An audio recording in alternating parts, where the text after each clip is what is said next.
South ఇండియాలోనే అతి తక్కువ ధరలకి రత్నాలను అందించే ఏకైక సంస్థ 6JVR. ఆంధ్రప్రదేశ్ రాజధాని అమరావతిలో అంతర్జాతీయ స్థాయి ప్రమాణాలతో ఇంకా క్లియర్గా చెప్పాలంటే దేశంలోనే అతిపెద్ద క్రికెట్ స్టేడియం నిర్మించేటువంటి ప్రణాళికని రాష్ట్ర ప్రభుత్వం ముందుకు తీసుకెళ్తుంది. దీనికి సంబంధించి ఒక అధికారిక ప్రకటన అసెంబ్లీ శాసనమండలి సమావేశాల సందర్భంగా విద్యాశాఖ మంత్రి నారా లోకేష్ చేశారు. గతంలో మంగళగిరి ప్రాంతంలో ఇంటర్నేషనల్ క్రికెట్ స్టేడియం కట్టాలి అనేటువంటి ప్రయత్నం జరిగింది.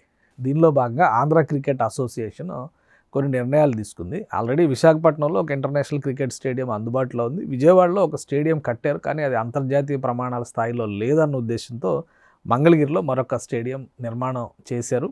అయితే అది ఫినిషింగ్ దశలో, దాదాపు 85% పనులు పూర్తయినటువంటి దశలో ప్రభుత్వం మారింది. అప్పటి నుంచి పూర్తిగా అన్ని పనులు ఆపేసినటువంటి పరిస్థితి. ఇప్పుడు మళ్ళీ Andhra cricket association Mangalagiri cricket stadium పైన ఫోకస్ పెట్టడమే కాకుండా అమరావతిలో ఒక అంతర్జాతీయ క్రికెట్ స్టేడియం నిర్మిస్తాం అని ఒక ప్రకటన చేసింది. అదే క్రమంలో నారా లోకేష్ ఈ మధ్య ఇండియా పాకిస్తాన్ క్రికెట్ మ్యాచ్ సందర్భంగా దుబాయ్ క్రికెట్ స్టేడియం అంటే షార్జాలో జరిగినటువంటి స్టేడియంని పరిశీలించారు. సో దానిపైన చాలా వార్తలు వైరల్ అయిన వాటికి క్లారిఫికేషన్ ఇస్తూనే మేము ఆ స్థాయి ఇన్ఫ్రాస్ట్రక్చర్ క్రియేట్ చేయడం కోసమే అక్కడికి వెళ్ళాం అనేటువంటి మాట ఆయన అసెంబ్లీ సాక్షిగా చెప్పారు.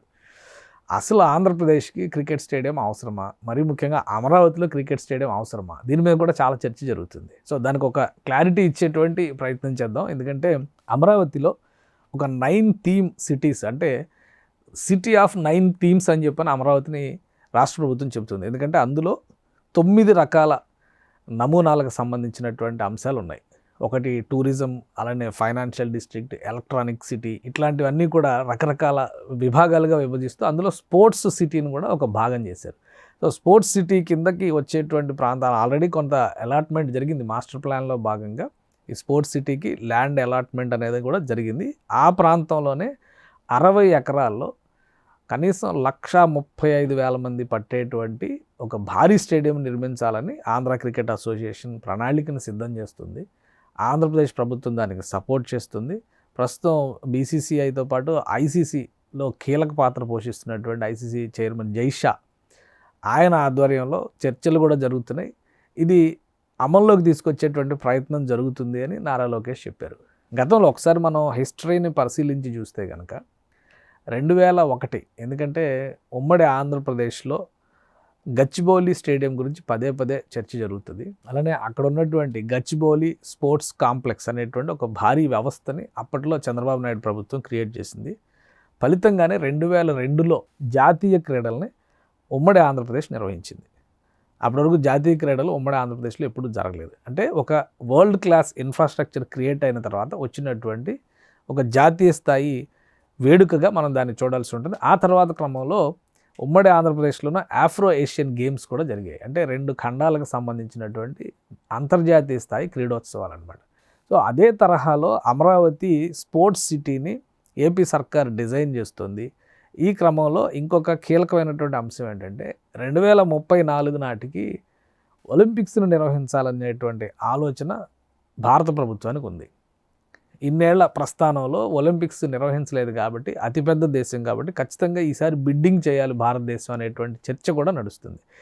ఈ క్రమంలోనే అంతర్జాతీయ స్థాయి స్పోర్ట్స్కి సంబంధించినటువంటి నిర్మాణాలు, వ్యవస్థలు ఏర్పాటు చేసేటువంటి విషయంలో కేంద్ర ప్రభుత్వం కొంత సానుకూలంగా వ్యవహరిస్తుంది. దీన్ని అందిపుచ్చుకునేటువంటి క్రమంలోనే 60 ఎకరాల విస్తీర్ణంలో ఒక భారీ స్టేడియం, అంటే క్రికెట్ మరి ఒలింపిక్స్లో లేదు కదా అనే సందేహం రావచ్చు. అంటే స్టేడియంతో పాటు ఇతర క్రీడా అవసరాలకు సంబంధించినటువంటి స్పోర్ట్స్ సిటీని అక్కడ నిర్మించేటువంటి ప్రణాళికను రాష్ట్ర ప్రభుత్వం సిద్ధం చేసింది. కాబట్టి ఇండియాలో క్రికెట్ ఈజ్ ఏ రిలీజియన్ అంటారు. కాబట్టి ముందుగా క్రికెట్తో మొదలు పెడితే మిగతా ఇన్ఫ్రాస్ట్రక్చర్ కూడా అక్కడ ఏర్పాటు చేయడానికి వెసులుబాటు ఉంటుందని రాష్ట్ర ప్రభుత్వం భావిస్తుంది. ఇదే క్రమంలో కొన్ని అంతర్జాతీయ స్థాయి క్రీడా సంస్థలతో కూడా భాగస్వామ్యం వహించే ప్రయత్నాలని రాష్ట్ర ప్రభుత్వం ముందుకు తీసుకెళ్తుంది. కాబట్టి అతి త్వరలో ఒక విషయాన్ని గమనిస్తే ఈ అమరావతి 2.0లో 2024లో మళ్ళీ కూటమి ప్రభుత్వం అధికారంలోకి వచ్చిన తర్వాత ఏవైతే డిజిగ్నేటెడ్ థీమ్ సిటీస్ ఉన్నాయో ఆయా ప్రాంతాల్లో ప్రతిష్టాత్మకమైనటువంటి కొన్ని సంస్థల్ని ఆహ్వానించడం ద్వారా ప్రైవేటు భాగస్వామ్యంతో అక్కడ ఇన్ఫ్రాస్ట్రక్చర్ డెవలప్మెంట్ పైన దృష్టి పెట్టడం, తర్వాత ప్రభుత్వ పక్షాన్ని కల్పించాల్సినటువంటి వనరులు కల్పించడం, ఇదే ప్రణాళికాబద్ధంగా రాష్ట్ర ప్రభుత్వం ముందుకు తీసుకెళ్లే ప్రయత్నం. ఎందుకంటే అన్నిటినీ ప్రభుత్వాలు నిర్మించలేవు కాబట్టి స్పోర్ట్స్ అనేవి, టూరిజం అనేవి ప్రైవేటు సంస్థలు ఇతర దేశాల భాగస్వామ్యాలతో చేస్తే కనుక అంతర్జాతీయ స్థాయి ప్రమాణాలు దక్కించుకునేటువంటి అవకాశం ఉంటుంది. కాబట్టి ముఖ్యంగా ఈ రంగాల్లో ఇతర దేశాల నుంచి నైపుణ్యం కలిగినటువంటి సంస్థల నుంచి సహకారం తీసుకునేటువంటి ప్రయత్నం రాష్ట్ర ప్రభుత్వం చేస్తుంది. ఇందులో భాగంగానే జైషాతో భేటీ సందర్భంలో కూడా క్రికెట్ స్టేడియం చర్చ వచ్చినట్టు. ఇప్పుడు మన దేశంలో అతిపెద్ద క్రికెట్ స్టేడియం అంటే గుజరాత్లో ఉంది, నరేంద్ర మోడీ స్టేడియం. ఈ మధ్యకాలంలో డెవలప్ చేసినటువంటి స్టేడియం అది. మొన్న వరల్డ్ కప్ ఫైనల్ మ్యాచ్ కూడా అందులో జరిగినటువంటి పరిస్థితి ఉంది. సో ఇదే తరహాలో ఆలోచిస్తూ ఆంధ్రప్రదేశ్ ప్రభుత్వం వరల్డ్ క్లాస్ ఇన్ఫ్రాస్ట్రక్చర్ ముఖ్యంగా స్పోర్ట్స్ ఎరీనాలో తీసుకొచ్చేటువంటి ప్రయత్నం చేస్తుంది. 2025 నేషనల్ గేమ్స్ ఉత్తరాఖండ్లో జరగబోతున్నాయి. ఉత్తరాఖండ్ అనేది ఒక చిన్న రాష్ట్రం, టూరిజం పైన మాత్రమే ఆధారపడి ఉన్న రాష్ట్రం అనేటువంటి అభిప్రాయం ఇప్పటివరకు ఉండేది. కానీ 2025లో ఉత్తరాఖండ్ జాతీయ క్రీడలకి వేదిక కాబోతుంది. దానికి కారణం ఏంటంటే అక్కడ క్రియేట్ చేసినటువంటి వరల్డ్ క్లాస్ ఇన్ఫ్రాస్ట్రక్చర్, అది కూడా సెంట్రల్ గవర్నమెంట్ సహకారంతో. ఇదే స్పిరిట్తో 2028-29 నాటికి జాతీయ క్రీడల్ని అమరావతి వేదికగా నిర్వహించాలని రాష్ట్ర ప్రభుత్వం సంకల్పిస్తుంది. సో దానికి ప్యారలల్గా ఇటు క్రికెట్ స్టేడియము, అటు క్రీడా ప్రాంగణాల డెవలప్మెంట్, ఈ రెండింటిపైన ఆంధ్రప్రదేశ్ ప్రభుత్వం ఫోకస్ చేస్తుంది. రాబోయే రోజుల్లో క్రీడా నగరం ఆంధ్రప్రదేశ్లో ఒక స్పోర్ట్స్ సిటీ, అమరావతిలో ఒక స్పోర్ట్స్ సిటీ ఫుల్ ఫ్లెడ్జ్డ్గా డెవలప్ అయ్యేటువంటి అవకాశాలపైన రాష్ట్ర ప్రభుత్వం ఫోకస్ పెట్టింది.